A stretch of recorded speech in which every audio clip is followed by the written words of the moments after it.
kind of struggled a little bit early on. Could a game with less outside pressure really get them more in rhythm?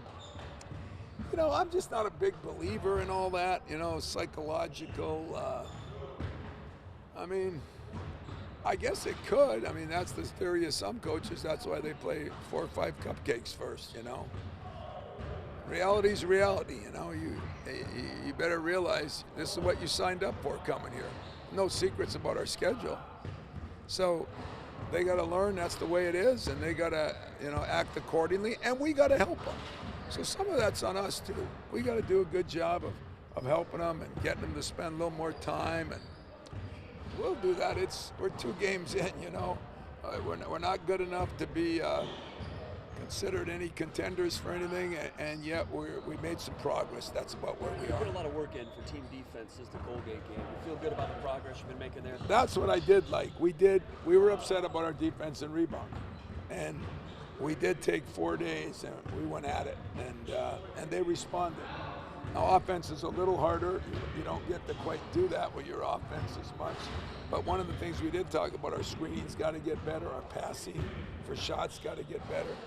So it's just probably the normal stuff we got to work on. Still cranking on that defense today, too. Yeah, we're going to crank on it all the time. We're going to cranked on our offense a lot yesterday. We did it yesterday because you guys weren't around, and I thought that we could get on them a little bit and surprise you guys sometime. Any progress yesterday? Yeah, I think we made some progress. I just don't like the fact that I don't think we're making as many shots as we should. I think I know the answer, but do you worry about the placement of this game between Arkansas and the Champions Classic? You know, I don't for my staff. I don't really know. You know, I don't get to be with the players morning, noon, and night, and that's why I said you got to rely on the Jeremies and the Coops and your veterans that have seen things. I use a lot of analogies of football at this time of year. I just said to these guys, when you were out watching a baseball game, I said to these guys that we talked about Miami getting beat by beating Buffalo, you know, and I mean, this stuff happens all the time, and I think it happens more now than it used to because I don't think a lot of kids can handle things, both success and failure. So we got to just stay the course, and that's what we tried to do. Tom, I've got to go ahead. I just heard John Beeline on the way in on the radio talking about your team, and he said you've got to find, you don't have the shooter that you've had, you've got to kind of play the hand and find the hot shooter. Is that accurate? That's very accurate. You know, he was a good coach. But I tell John, even my wife said that to me. Pretty obvious. It's pretty obvious. So, but I do appreciate and agree with him 100%. But, you know, I mean, 2 games in, it's hard to say what that's a problem yet, but it's something that we have to improve on. Tom, I've got an off-topic question for you. Me and you are old enough to remember when the Edmund Fitzgerald went down. You're a youth group. What do you remember about that? You know, it was Mariucci and I were talking about it last night. I was up in the top bunk. He was in the bottom bunk. I think I was more athletic than him, so I could jump up there. But the alarm went off at 6:30, and I remember it till the day I die. And instead of music coming on, it was news about the Edmund Fitzgerald that night. And that was a sobering experience up there because you go to that lake and you know cold and waves and how it is. And so it was a memory that stuck with me for 50 years. And you know, sad, but the waters, the roughness, yeah, I do remember it well. What year was that? Was that your junior year? No, it was my freshman year, I believe. 75? 74, 75. So Mooch didn't bail on you and say you're on your own, right? On what? On that, when you heard that. When I heard that, he didn't bail on me? What do you mean? I don't know what you mean. You're on your, fend for yourself. No, you know. We're on the ship, Fred. I know it. Fred. You weren't on it? You thought you were on it, maybe? Fred was on that ship. Yeah, right. No, you know, we just, I mean, you had to feel bad. I mean, because we were out there.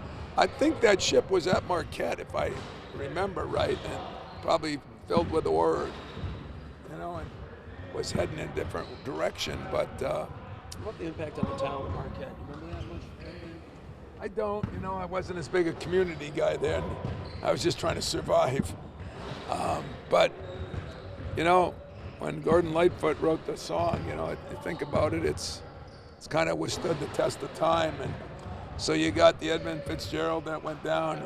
You got Veterans Day, which I think is such a cool day. I hope all the veterans, I'd like to say thank you to every one of them for the job they've done and the little credit they get.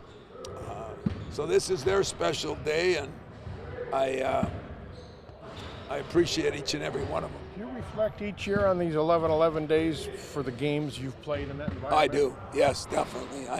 I've been fortunate. You know, you think of the Germany game, my 2 trips to Kuwait, the 11-11, and then the other aircraft carrier game.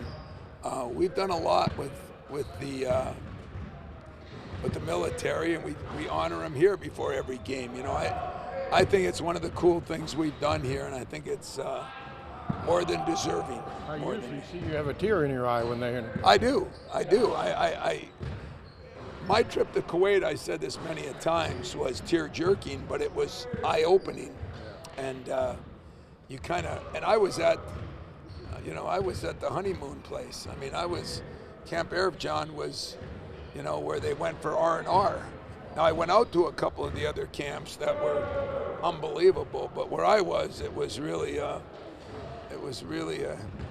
great place. You know, 10,000 people, and I think there was 4,000 in the barracks and 6,000 in tents.